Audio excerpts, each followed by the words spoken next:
Have you ever noticed how much time and energy we spend trying to keep everyone happy? We try to manage expectations, smooth over conflicts, stay in touch with people, and somehow always be available. But sometimes the best thing we can do is simply step back. Sometimes the answer is to ghost everyone, not in a way that's mean-spirited, but as a powerful act of self-respect and self-preservation. When we ghost, we're not abandoning our relationships forever. Instead, we're choosing to press pause, to set boundaries, to give ourselves room to breathe. We're making space to understand what we truly need without the constant influence of others' opinions or expectations. When we hear the word ghosting, it often comes with a negative connotation. It's typically seen as running away, avoiding responsibility, or abandoning people. But in reality, there's a version of ghosting that is deeply personal and at times essential for our well-being. This type of ghosting isn't an act of abandonment, it's an act of self-preservation. Think about all the demands and expectations that are placed on us by the world around us, people expecting us to always show up, to always say yes to be there for them, even if it means stretching ourselves thin. We're conditioned to believe that we need to meet everyone else's needs, often at the expense of our own. But when we ghost in the context of self-preservation, we're making a conscious decision to step back and say, I need this time for me. Self-preservation means putting ourselves first, perhaps for the first time in a long time. It's not a selfish act, but a necessary one. It's recognizing that we can't pour from an empty cup, that if we're constantly giving without replenishing, we'll end up depleted, exhausted, and resentful. Ghosting as an act of self-preservation is saying, I am worthy of the time and space I need to recharge, reflect, and reconnect with myself. When we practice ghosting from a place of self-preservation, we're taking ownership of our own well-being. We're setting boundaries, creating space, and letting go of the obligation to always be available to others. This can be incredibly difficult, especially if we're used to putting others first or if we fear that people will feel hurt or confused by our absence. But true self-preservation requires courage, the courage to believe that our needs matter too. And the beautiful thing is that when we return from this period of ghosting, we often find ourselves refreshed and better able to engage in our relationships. We come back more present, more centered, and more connected to our true selves. In this way, ghosting isn't about abandoning anyone, it's about preserving our energy and our mental health so that we can show up fully when we're ready. We're not leaving anyone behind, we're simply prioritizing the relationship we have with ourselves. So ghosting for self-preservation is an invitation to put our needs first. It's a reminder that our worth isn't tied to our availability or how much we give to others. It's about saying, I am enough just as I am, and allowing ourselves the grace to take a break when we need it. In our hyper-connected world, disconnecting feels almost unnatural. We're constantly inundated with notifications, messages, and demands from our digital lives, which keep us intertwined with the needs, opinions, and expectations of others. The world seems to expect us to be available 24/7, responding instantly, and staying looped in. Yet this level of connectivity can lead to a subtle yet profound disconnection from the one relationship that matters most, the relationship with ourselves. Disconnecting doesn't mean abandoning your loved ones or shunning social interaction entirely. It's an intentional choice to step back, to unplug from external voices, and to create a quiet space where you can hear your own. By choosing to disconnect, you're making room to reconnect with your inner thoughts, your feelings, and the dreams you may have left dormant. It's a way to recharge and realign yourself with your values rather than being carried along by the noise of daily life. In the process of disconnecting, you might initially feel uncomfortable. There's a sense of unease that arises when we let go of the constant stream of information and updates, a worry that we'll miss out, fall behind, or disappoint someone. But that's exactly why this step is so necessary. Disconnecting allows you to step away from the pressure to keep up with everyone else's pace and to take time to reflect on what truly matters to you. When we disconnect, we start to notice things we've ignored, small inner voices and quiet nudges that can only be heard in stillness. We begin to understand what fulfills us, what drains us, and where we might need to set boundaries or make changes. It's in this quiet space that we can reconnect with our intuition, our values, and our sense of purpose.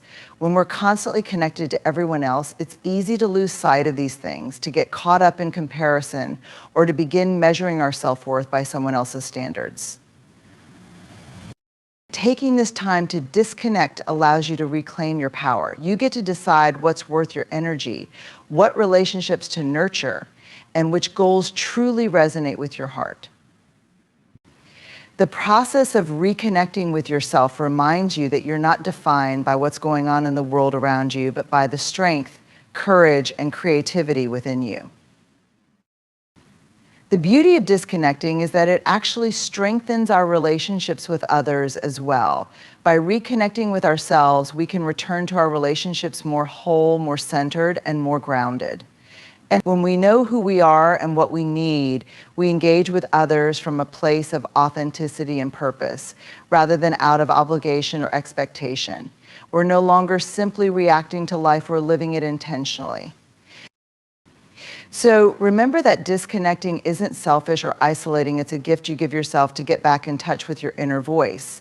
It's a chance to remind yourself of who you are, what you stand for, and what path you want to walk. In the end, disconnecting to reconnect isn't just a pause in the noise, it's a powerful choice to live in tune with yourself and to prioritize a deeper, more meaningful connection with the one person you'll always have in your corner you. In today's world, availability has almost become a measure of worth. We're conditioned to respond instantly, to be accessible at all hours, and to make sure we're meeting others' needs on their timelines. There's an unspoken rule that if we're not readily available, we're somehow letting others down, or worse, failing in our responsibilities. But this relentless demand for availability comes with a steep cost. It often drains our energy, pulls us away from our priorities, and takes a toll on our mental well-being. Breaking free from this pressure to always be available isn't just about saying no or setting boundaries. It's about reclaiming our sense of self-worth and recognizing that our value isn't tied to how quickly we respond or how accessible we are to others. True value lies in our ability to engage meaningfully, to show up authentically, and to contribute thoughtfully, none of which requires constant accessibility. Think about how being perpetually on call affects you. When we feel pressure to always be available, it's easy to fall into a reactive way of living. We're no longer making choices based on our goals and values. Instead, we're constantly responding to other people's requests, needs, and expectations. We end up feeling stretched thin, mentally fatigued, and emotionally exhausted. Over time, we may even begin to lose sight of our own boundaries and priorities, blending our needs with the demands of others until they're almost indistinguishable. Breaking free from this cycle requires a shift in mindset. It starts with acknowledging that your time and energy are finite resources that need to be guarded and respected. Just as we allocate resources carefully in other areas of life, we should also be mindful of how and with whom we spend our energy. It's okay to pause, to take a step back, and to recognize that constant availability is neither realistic nor sustainable. This is where setting boundaries becomes essential. Boundaries are often misunderstood as walls that keep people out, but in reality, they're a way to create a healthy balance that benefits both you and those around you. When you're no longer pressured to be constantly available, you can be more present, more thoughtful, and more engaged. When you do choose to connect with others, you're able to show up as your best self because you're not running on empty or juggling too many demands at once. Breaking free from this pressure also opens the door to rediscovering your passions, hobbies, and interests that might have been sidelined. You get to decide what matters to you, how you want to spend your time, and where you want to direct your focus. Without the constant pull of others' expectations, you have room to nurture your personal growth, creativity, and mental health. You can spend time pursuing what truly brings you joy, whether that's immersing yourself in a good book, working on a project you love, or simply enjoying quiet moments of reflection. This shift isn't always easy. There may be people in your life who don't understand, who may feel entitled to your time, or who take your availability for granted. They might resist the change, questioning your decisions or expressing disappointment. But remember, breaking free from the need to always be available is ultimately about respecting yourself and protecting your well-being. You're not letting anyone down by honoring your boundaries instead. You're choosing to value your needs and mental health, which allows you to be more intentional and present when you do interact. Over time, as you make this shift, you'll likely find that the relationships in your life become richer and more fulfilling. By not spreading yourself too thin, you're able to invest more meaningfully in the people and connections that truly matter. Instead of feeling obligated, you'll feel empowered, knowing that you're choosing to connect from a place of genuine interest and presence, not out of a sense of duty or pressure. So break free from the pressure to always be available. Give yourself permission to prioritize your needs, protect your time, and create a life that's aligned with what truly matters to you. Remember, it's okay to step back and reclaim your energy, because when you take care of yourself first, you're better able to engage with the world in a way that's authentic, balanced, and truly fulfilling. In our busy, fast-paced world, it's easy to feel like our time and energy are slipping away from us. There are constant demands on our attention from work, family, friends, social media, and a never-ending list of obligations. We often find ourselves pulled in countless directions, trying to be everything to everyone until we're left feeling exhausted and stretched too thin. It's in moments like these that reclaiming our time and energy becomes not just a choice, but a necessity.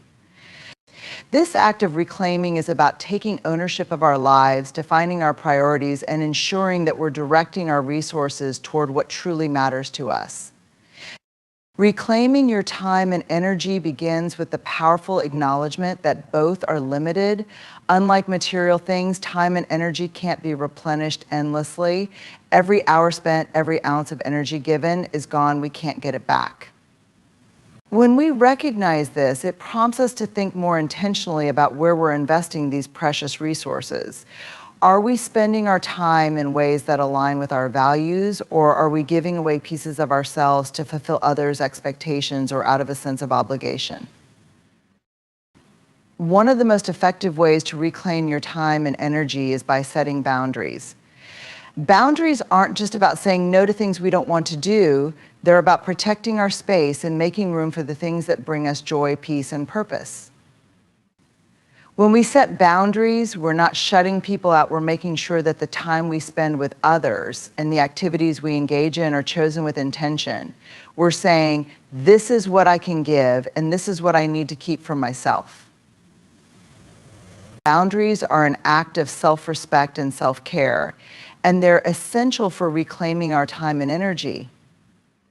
Another key to reclaiming your time and energy is learning to prioritize your own well-being. Many of us are so used to prioritizing others that we feel guilty when we put ourselves first. We fear that if we take time for ourselves, we're being selfish or letting others down. But the truth is that we're more effective, more present, and more compassionate when we're operating from a place of fullness rather than depletion. Taking time to rest, recharge, and focus on what brings you fulfillment isn't selfish, it's essential. When you prioritize your well-being, you're not only benefiting yourself, but also showing up in a way that positively impacts those around you. It's also essential to look at how we spend our time and identify activities, commitments, and relationships that drain us. We often commit to things out of habit, fear of missing out, or a sense of duty, even if they don't add value to our lives. Reclaiming your time and energy means reevaluating these commitments and making conscious decisions about what to let go of. Maybe there's a social event that you attend every month out of routine, even though it leaves you feeling drained. Or perhaps there are people in your life who take more than they give, leaving you feeling depleted. By releasing these energy drains, you're freeing up space for the things and people that truly nourish you. As you begin to reclaim your time and energy, it's natural to feel some discomfort or resistance. Society often tells us that productivity and busyness are the ultimate measures of success, that we should always be striving, doing, and achieving. But reclaiming your time is about shifting your focus from merely doing to being. It's about recognizing that your worth isn't tied to how much you accomplish or how many tasks you check off. By slowing down and being selective with your time, you're affirming that you're valuable regardless of external achievements. Once you reclaim your time and energy, you'll likely notice a profound change in your sense of fulfillment and purpose. With fewer obligations crowding your schedule, you'll have more space to pursue passions, explore hobbies, and nurture relationships that truly matter. You'll have the energy to show up fully and engage meaningfully with life. This reclaimed time isn't just about doing less, it's about doing more of what makes you feel alive, connected, and authentically yourself. Reclaiming your time and energy is a journey, not a one-time act. It's a continuous process of self-awareness, reflection, and adjustment. As life changes, our priorities shift, and so must our boundaries. The goal isn't to live a life free from commitments or challenges, but to create a life where your time and energy are spent in alignment with who you are and what matters to you.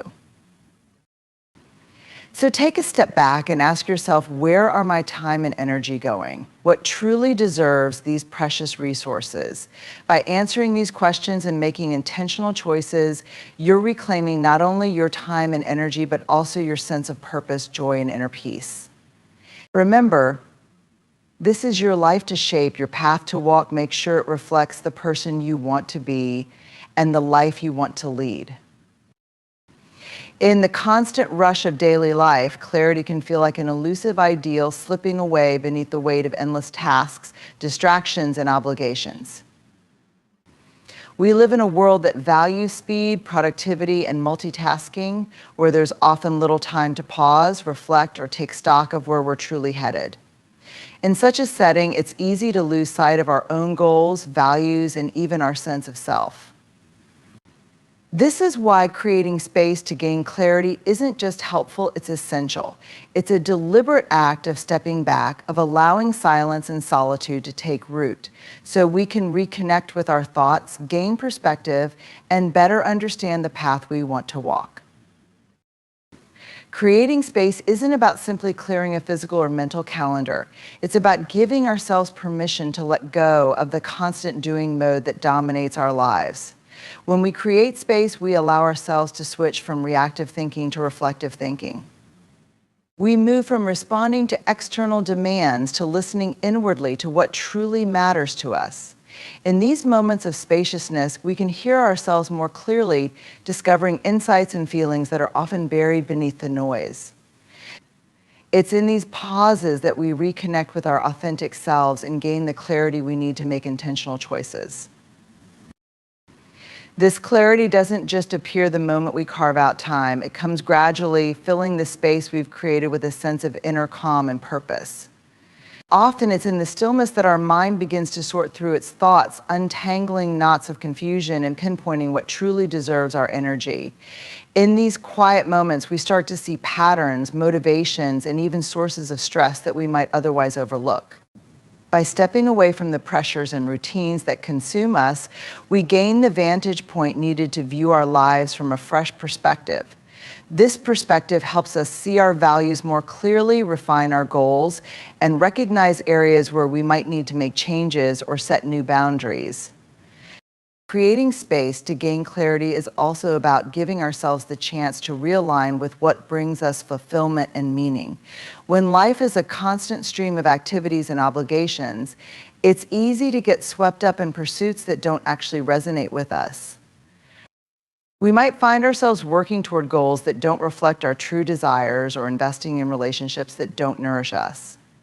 Without space to reflect, these mismatches can continue unchecked, leaving us feeling disconnected from our own lives.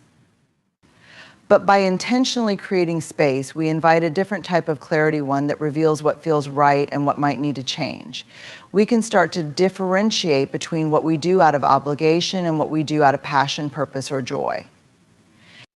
In this space, we can also reconnect with our intuition, the inner compass that often gets drowned out by external voices and societal expectations. Intuition doesn't shout at whispers, and without room to listen, we miss out on the wisdom it offers. By giving ourselves a break from the outside noise, we create the conditions necessary to tap into our intuition, to recognize what feels in alignment with our truest self and what doesn't. This clarity of intuition guides us, often showing us a way forward that feels more authentic and less influenced by the world's expectations. Creating space to gain clarity is a practice that requires patience and intention. It's easy to feel restless when we step away from our usual pace, as if we're not being productive enough. But clarity isn't a product of productivity, it's the result of allowing our minds and hearts the time they need to process, reflect, and rediscover. It's in these open, unstructured moments that clarity finds us, reminding us of who we are, what we value, and where we want to go. In the whirlwind of modern life, we often find ourselves maintaining countless connections, from social media acquaintances to professional contacts, while the relationships that truly matter sometimes fade into the background. Strengthening these core relationships requires intention and care, as these are the bonds that bring depth, joy, and resilience to our lives. These are the relationships that stand the test of time, offering us love, support, and companionship through all seasons. Focusing on these meaningful connections is about choosing quality over quantity and giving our energy to the people who genuinely enrich our lives. To nurture and strengthen these relationships, it's essential to invest time and attention. Life's demands can pull us in so many directions that even those we cherish the most can be left on the periphery. Making time for loved ones, whether it's a quick phone call to check in,